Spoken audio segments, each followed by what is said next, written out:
5:44, time for your Checks Daily Business 911. Sandra Dewick is the policy analyst and communications specialist for the Greater Peterborough Chamber of Commerce, and hydro was on the mind of local business owners. Yes.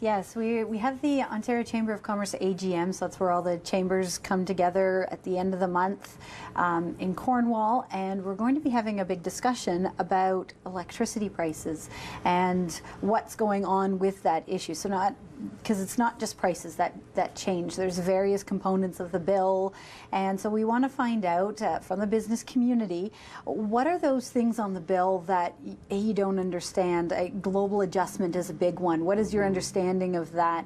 Well, what is the price factors there? What is the price? How much has it gone up? Just so that when we go to the conference, we can say, well, this is what we know from Peterborough businesses. They've gone up this much. This is what's happening. We know prices generally across the board are going up about 33% over the next number of years. So how do we fix it? It's a very big issue. There's a lot of components to it, and how do we make it so that A, it's fair to everybody, and B, that it really works for Ontario moving forward, so we can kind of maybe get rid of what's gone on in the past, because we know what we're paying for in that sense. How do we move forward so that it's a good situation? We're prepared for what's coming down the line.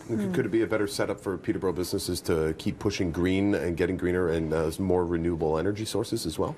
I think that's somewhere that we want to go, and we know that PDI has a lot of programs where businesses can tap in, and that there is a conservation component that will save you money. I guess the thing of it is that there's a point where that it's still going to be a price increase. Right? No matter how much you conserve, you're going to see, and we all have to have it on at certain times of the day, dependent on weather and all of these sorts of things. So how does that affect a business? How does that affect your planning for the future? Does it impact how your growth plan for your business? If you're starting to work on that and starting to look at that for the future, are you factoring in the hydro prices? What does it mean on another side of the balance sheet? So those are all things that we want to hear from our members, from the rest of the business community on.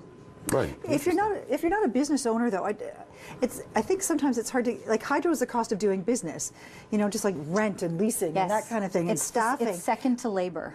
Is it second to labor? Stop it, really? It is second to labor. Wow.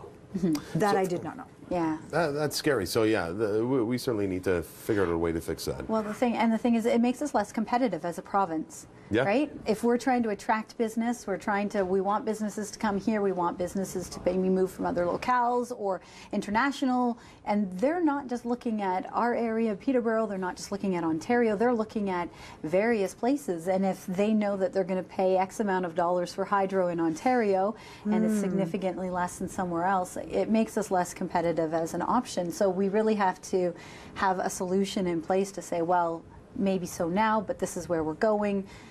It's mitigated. How do we mitigate it? So the Chamber is collecting feedback from businesses. They can find out more at peterboroughchamber.ca, or you can call Sandra directly for more details on this. Thank you very much, Sandra. No problem. Thank you for joining us. All right, we've got the roundtable coming up next, but first, Kaylee Bedore. Business 911 is brought to you by Nexacom Unlimited Internet. We have what it takes.